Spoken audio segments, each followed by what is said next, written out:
Hello, this is Sheshachalam from Astrogat Mysore. Today let us understand the placement of Sun in the ninth house for Aries Ascendant. Sun in the ninth house for Aries Ascendant falls in the sign of Sagittarius.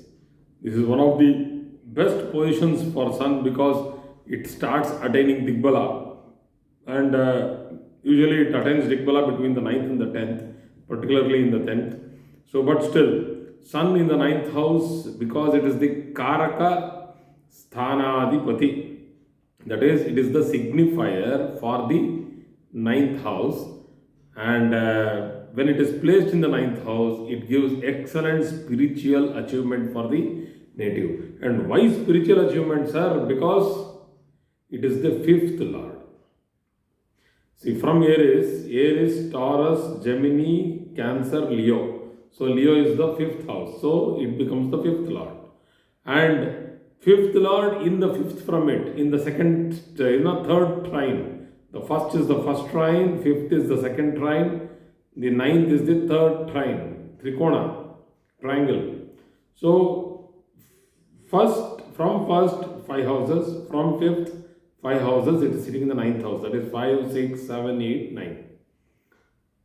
This is one of the most important placements for Sun out of many placements. Usually, Sun gives excellent results in Upachaya Sthanas like the 3rd, 6th, 10th, and the 11th houses.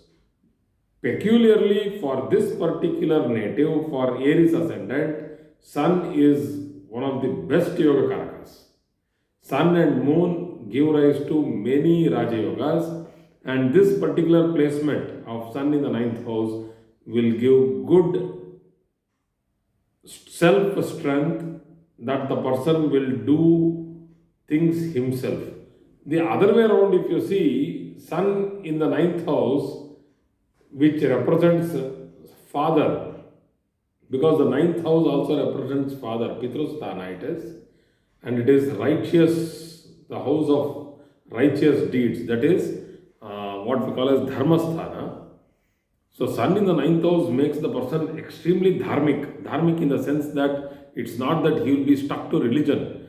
You should understand, dharma is righteousness followed by anybody. It doesn't mean that he is pertaining to any particular religion. So there is the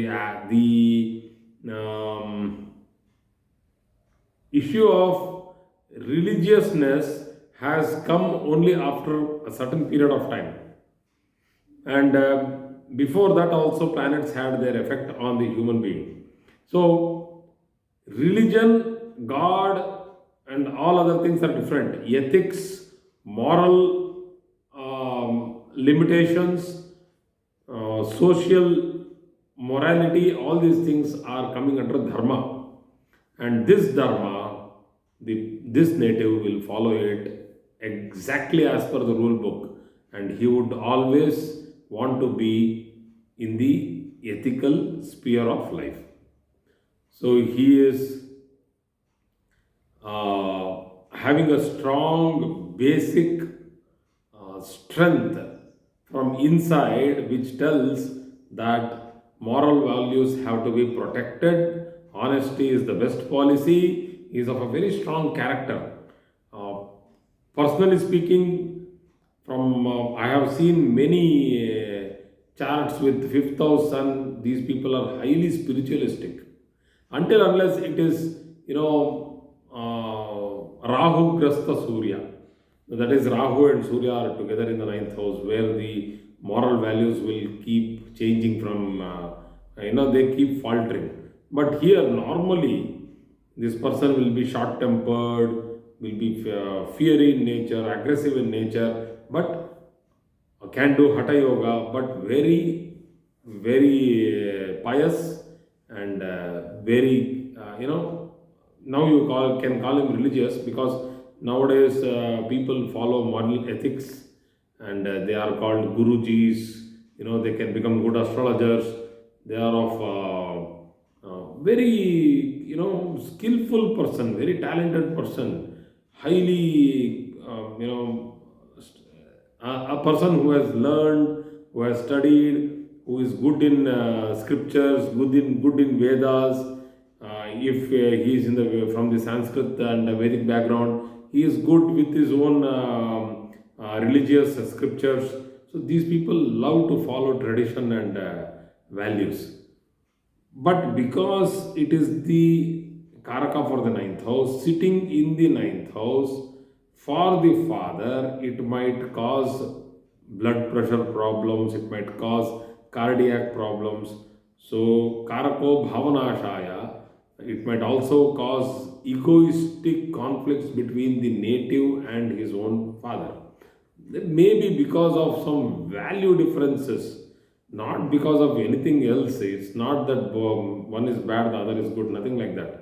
They will have arguments with regard to whether what has to be, that how the society has to be. They are more worried about the well being of the society. So, they respect tradition and culture, and if planet like Ketu or planet like Jupiter is associated with it, these people can become very big judges. They can become good preachers, teachers when it is Ketu, and they can become big judges and magistrates when it is Jupiter. So they can become head of institutions, charitable trusts. So leaders, particularly leaders, political leaders also. So this ninth house is also for Bhagyasthana, that is the blessings from the native's ancestors, and he is really blessed. Particularly in Sagittarius, this particular sun is placed over Mula Nakshatra, first, second, third, fourth pada, and then Purva Shada Nakshatra, first, second, third, fourth pada, Uttara Shada Nakshatra, first pada. So these 9 quarters will fall in the sign of Sagittarius. So you can see that the Purva Shada Nakshatra, which is of Shukra, when Surya is placed in that particular nakshatra, and if it is placed in a particular placement of that nakshatra, then the Navamsha it can get placed in Leo. So they are eloquent speakers, very good speakers, and if it is placed in its own nakshatra, Uttarashada nakshatra, a fantastic personality, and if it is placed in the Mula nakshatra, these people love to get into spirituality in a deeper sense. So a fiery planet like Sun in a fiery fire sign like Jupiter's Sagittarius, here the fire is of the light which glows and gives the light to the path. So this is more like a teacher. So this is what is called as Diya. Diya means the one, like it's like a beacon which shows light, the path, or it shows the way to the people. So this is more of a Jupiter kind of a fire, Guru kind of a fire. Guru is the one, Guru, the meaning of Guru is a person who will bring you from darkness into the light, that is from ignorance to knowledge. So that is a Guru. So ignorance to knowledge is a great thing to happen, and if you have a bright planet like Sun, it's a great placement. So it's a beautiful placement of Sun in the 9,000 Sagittarius. So people who have this particular placement can get into they can do doctorates, they can get into high literary achievements, they can become leaders, preachers, teachers, lawyers, judges. So many good achievements. So thank you very much for today's class.